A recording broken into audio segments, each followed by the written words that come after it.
Hey, this is Annex, and I'm going to record a little tutorial that shows you how I'm starting to do my live sets in Ableton more recently. So I have done tutorials on this before, but I changed my technique over the last 1 or 2 live sets, and I think this change makes it a lot easier to work with and a lot easier to master at the end of the day, and it saves me a lot of hassle. So if I can save myself a little trouble setting this up, hopefully you can learn from it. And yeah, if you're interested in using Ableton Live the same way, maybe you can, use it to help you too. So right now what we're looking at is in the, well, first thing, so the set this is for is the Liveset that's number 8, so the one called Fat. And you can watch me play this out in a video on YouTube as well. So you see like how it works like in execution, but now I'll show you like how I built it up and why I did it the way I did, like why I constructed it the way that I did. So right now we're looking in Ableton Live in the session view. And the session view means that the tracks are going from left to right. So this is what you see on the bottom with the numbers, like in the little orange boxes. And the tracks are the vertical columns, of course. And then you have scenes, which are like, they go horizontally. And the scenes are what you trigger. So when you trigger a scene, it triggers everything on that row of the scene. Like when you look at the right-hand column, if you click on any of these little, and this is how it sounds with this, any of these little triangles, it triggers the whole line. But what you can also do is trigger according to just the groups of your instruments. So that this is what you would do if you press the little triangle button for here, for example. So then it just triggers these 2 piano instruments, and that's what makes it easier to work with, and you can like fine tune it a little more easily. So, okay, I'll take a step back. And as I was saying, so this is session view because you're working with clips and triggering those clips over scenes. And when you work in this view, you're going from like top down over time as you go through the set. And when I record this, so I'm like playing it out on my push with this like screen that mirrors what I see on my push. And it records in the arrangement view. So when I press tab on my keyboard, it goes back and forth.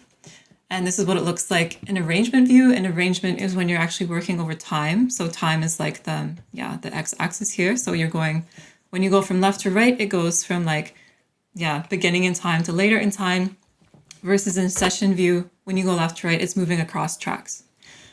So when I record it, it looks like this. And if you're used to working in like Fruity Loops or something else like that, this is typically what you're used to seeing.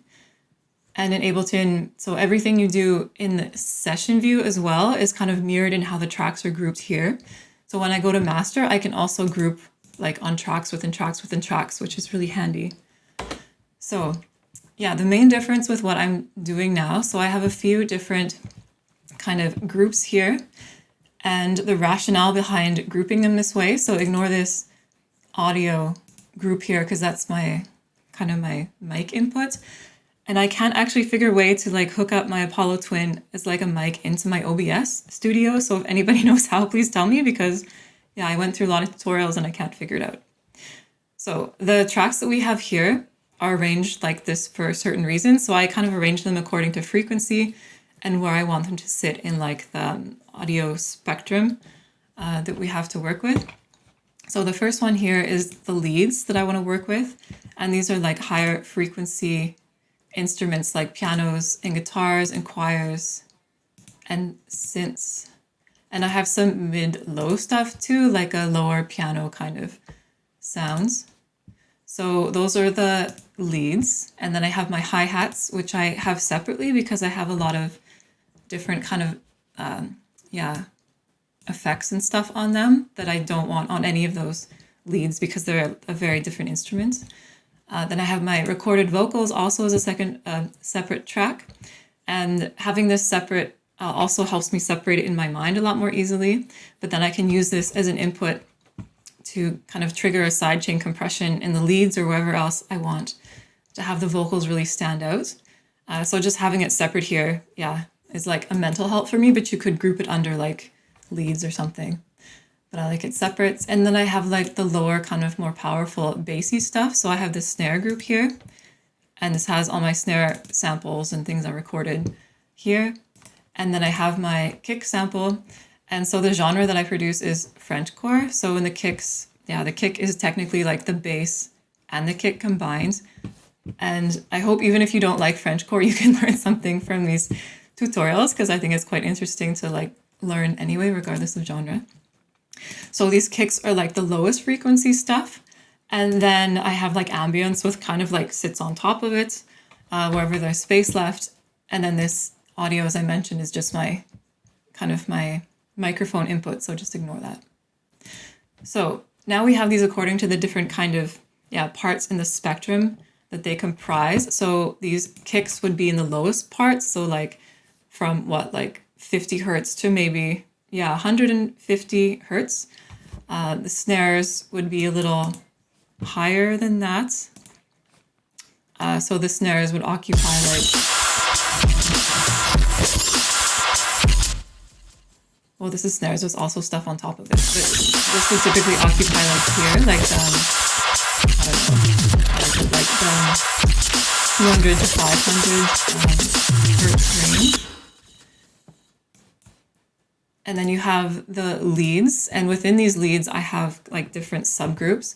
So these mid-low leads are going to be stuff that's playing, and I think these are really loud, so I'm sorry about that.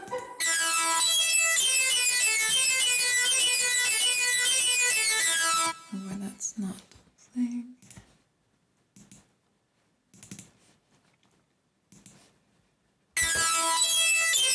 Oh yeah, so I cut it off a lot here.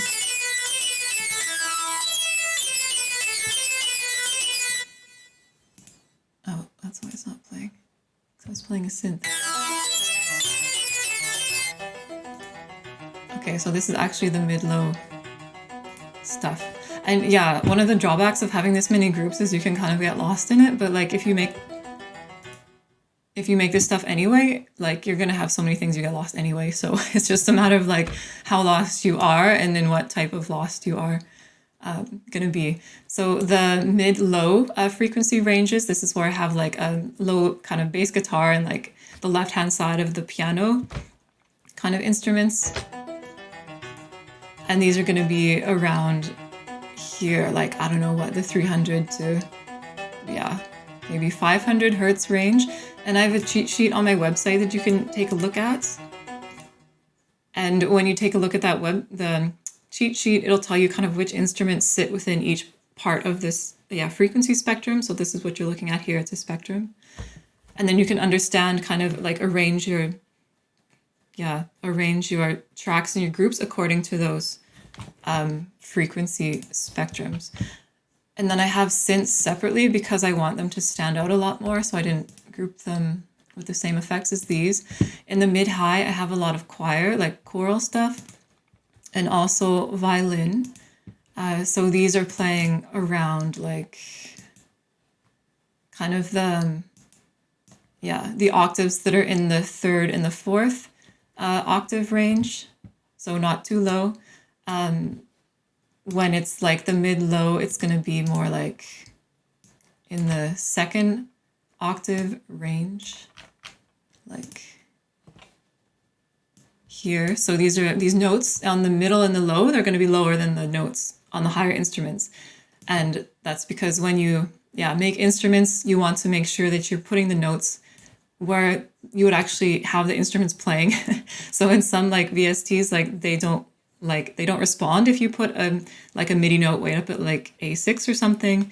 But some do, and it sounds horrible. So just make sure for all the instruments you're choosing that you're like consciously recognizing like, which of these MIDI notes that I put in, is it like within the range that this instrument would actually play?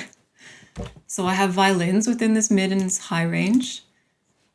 And some of these are recorded, so some of these are audio tracks like here. And that's because I got this new like UAD thing. So I can put a lot of effects on them, but I can only put like max 6 plugins for this device on any one Ableton project. So then in order to work with it, I have to kind of record it out as audio. So that's what you see here. So this track is with recorded audio with the effects, and this track is just with the MIDI key.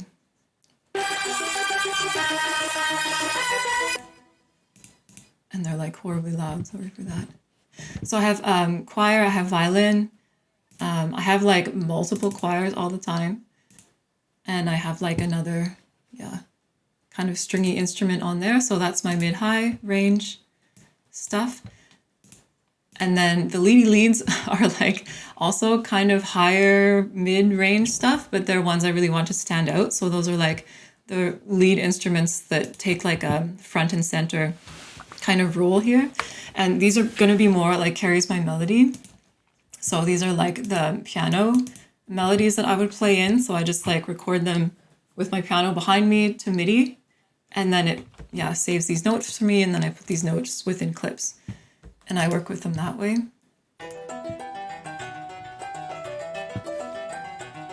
So these are things that I really want to stand out. So I have tracks for piano, and within, I'll go on to this in a second, just a sec. Okay, so I have tracks for piano, and I have tracks for guitar, and I have tracks for bells. So like basically anything that's really going to carry the melody here, I want to have under my leady leads. Yeah, very technical professional name here. So within these guitars, for example, I can open up this group and I have like 1, 2, 3, 4, 5, 6, 7, 8. I have 8 guitars. Now some are audio tracks and some are MIDI tracks. So I think I actually have like 6 guitars or something. But I have them on here because then I can use the same kind of, yeah, like the same like EQing and effects and stuff on them. So I'm kind of like mastering them within my track already. So I never, well, hardly ever, I don't do any major things on mastering on my master channel. I do it to each track or each group of tracks. So then, yeah, at the end of the day, like when you're done a track, or actually when you're playing live, it's not something you have to spend a lot of time mastering because you've already kind of fixed it in the mix, so to say. So on this one guitar group, I have, this is like FabFilter Pro Q, and I have like an air guitar effect on all of them. So this kind of makes the sound across all my guitars and my set more consistent because we're applying the same EQ to it. And what else? I have a saturator on here and a compressor also on here. And on the individual guitar tracks, so like I'll open this one up, I'll open this one. So on some tracks, I have more than one guitar. So that's mostly if the guitar like isn't powerful enough, or I want to create like more depth within that particular one guitar sound, I'll make an instrument rack within the track, and then I'll just duplicate the instruments. So like here I would add a contact library, just a normal contact library. And then I think it's Control G to group it, and then Control D to duplicate the instrument here. So now I actually have these 2 guitars playing on top of each other at the same time. So it's like if one person was capable of playing like 2 instruments, that's kind of what this is like. So your track is the person and the instruments are the VSTs you have loaded on it. And then for these, I also have like guitar amps and stuff. This guitar rig is quite nice. So this is something that I can throw on to the groups of guitars, also again to give them a consistent sound. But for this set, I didn't put one kind of guitar amp preset on the whole guitar group because I didn't want it to like affect all the guitar sounds and make them sound too similar.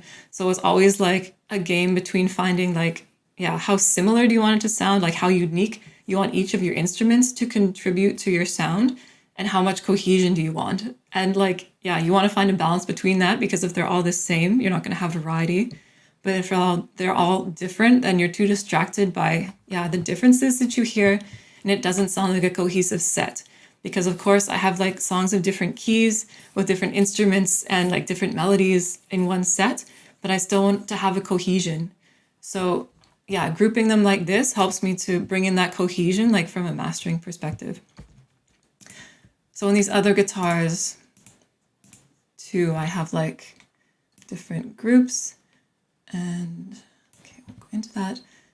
And also the bells. So here I have like 3 different types of bells, so 3 different bell instruments, and I'm kind of mastering them as one group of bells.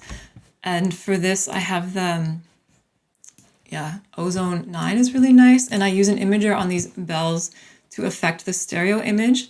And this is really nice for the leading elements and the melodical instruments you have with like very little bass frequencies, and it just creates like a really nice wider audio spectrum to work with. Oops, sorry. That was a whole lot of stuff. So here you see that this is the stereo image that you can increase. So there you see the stereo image increasing when you turn this width up on the Ozone. So this is an example of why you want to use group instruments with each other and then treat them the same.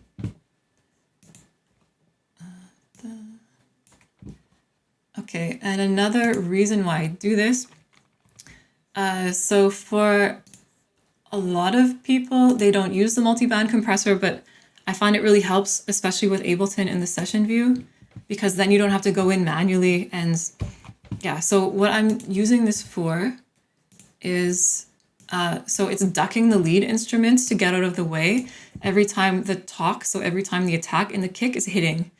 And it's doing this because I don't want those frequencies to overlap, because I want the kick to hit really hard. And I don't want it to be distracted or like jammed out from any of the other instruments that are present.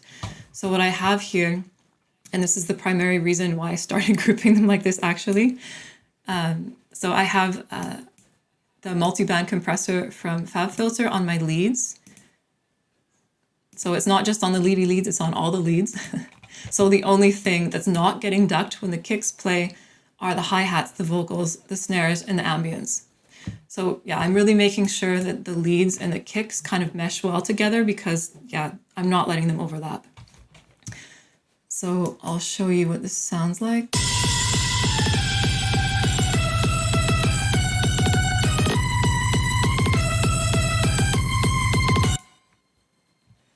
Sorry, the volume's really messed up because I mastered it in the arrangement view, but the clips are still like some of the wrong volumes. So I hope you got a sense of that, but anyway, you could see what was happening with the frequency spectrum. So this kick is what it's showing you when the red is showing in FabFilter, and the white part of the spectrum, so you have the red spectrum, which is like the sidechained part of the spectrum, and you have the white part, which is the, what the compressor that is actually on. So what this is doing, so this section goes from like 0 or whatever, like 30 hertz to 335 hertz. So this means anytime that this kick happens, anytime this kick is present in the mix or when I'm playing it, it's going to trigger this compression to happen. So it's going to trigger the decrease in volume on this leads track, but only for these certain like frequency band. And I only want it for this frequency band because this is where the talk is going to hit. This is where the attack on the kick is going to hit. And it's the most powerful part. It's like the oomph, like oomph, oomph, oomph. That's the talk. So you want that to be really clean. And I also have a tutorial I did on kicks if you want to take a look at that too. It might help you understand. So I input this kicks as a sidechain to this multi-band compressor, and then you set a threshold. So it's everything. What is it? Below the threshold, everything above the threshold triggers the compressor to decrease back to the threshold by a certain degree of compression. And you have different things like the slope the slope that differentiates between the two bands. You can also change the degree of this too. For hardcore or Frenchcore, you want like the highest possible slope for this. I wish I could do it like completely vertical, but apparently you can't. There's no like such thing as brick wall slope. So FabFilter, if you're listening, can you please make that, because it would make my life a lot easier. Well, no, it would just make the kick a lot cleaner. Anyway, so it would be nice if it could go completely vertically, but it can't for whatever reason. And then I have a little kind of bump up here that means the leads will actually be accentuated a little bit when that kick isn't triggering in a certain frequency spectrum. And this isn't as low here because I don't want the leads to get out of the way as much in this kind of middle band here. So this is where my like mid-low and my mid-mid instruments would be playing. I don't need it to get out of the way as much. I just want it to be like a little complementary to the kick in this part. So I'll show you again how that works once I explained what it looks like when it's working.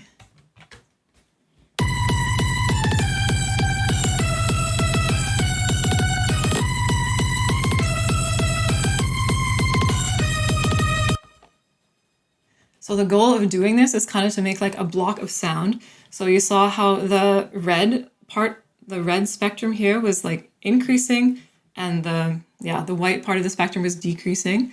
And that enables it to be like not overlapping with each other and to be one like nice kind of square thing of sound. So I talked enough. I won't talk about how I did these different scenes to trigger them. Well, okay, if you want me to talk about more detail on this, let me know. I have another tutorial on it. And in terms of mastering, so once I record it, then I go back into the arrangement view just with my tab button. And then I open up everywhere where it recorded, where I want to master. And then you can also change the, everything that you change in session view, you can change in arrangement view, but over time, so you can have it really more fine-tuned to what you want. So like here, for example, I'm decreasing, because I have 3 pianos actually on this one track, because I like a powerful piano. So this means that I'm actually automating the 3rd piano. So when I want it to be like a softer sound, I'm taking down this 3rd piano in volume, but when I want like a harder sound, I'm bringing it up. And this way, like I can do it over the mastering process in arrangement view with the automation envelopes. But I'm not going to talk about that because I talked about that somewhere else. So let me know if this was helpful for you. I hope I covered what I want to cover. And yeah, let me know anything else you want to learn because I haven't done one of these for a while and they're actually quite rewarding. And let me know how you, if you know how to figure out this Apollo Twin with an OBS Studio, because like I'm just listening to my voice in here because I can't actually use them at the same time as I'm recording this. So yeah, and subscribe if you haven't.